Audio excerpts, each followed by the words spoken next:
Chapter 18. After these things Paul departed from Athens and came to Corinth, and found a certain Jew named Aquila, born in Pontus, lately come from Italy, with his wife Priscilla, because that Claudius had commanded all Jews to depart from Rome, and came unto them.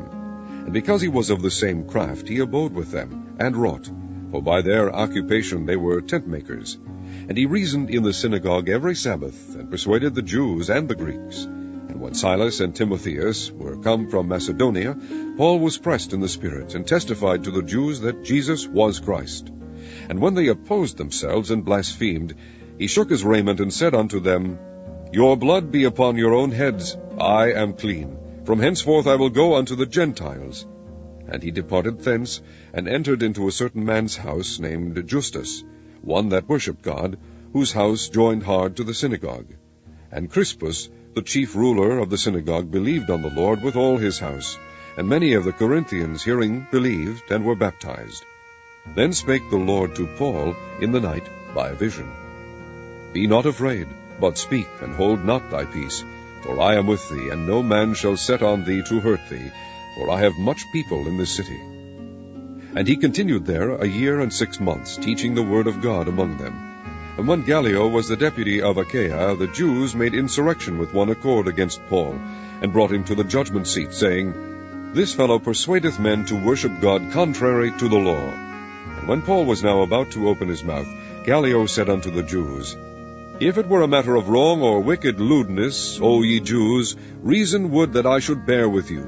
But if it be a question of words and names, and of your law, look ye to it, for I will be no judge of such matters.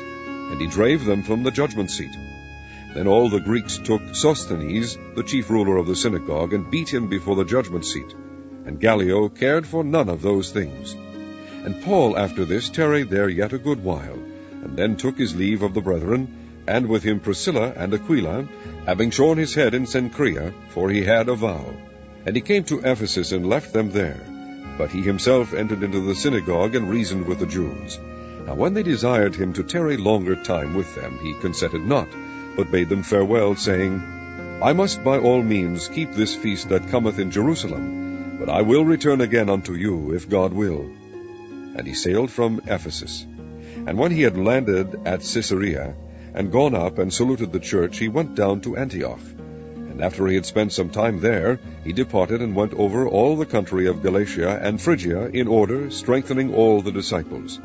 And a certain Jew named Apollos, born at Alexandria, an eloquent man, and mighty in the Scriptures, came to Ephesus.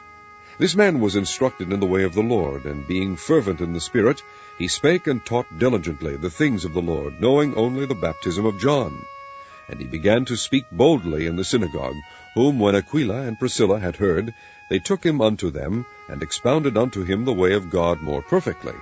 And when he was disposed to pass into Achaia, the brethren wrote, exhorting the disciples to receive him, who, when he was come, helped them much which had believed through grace.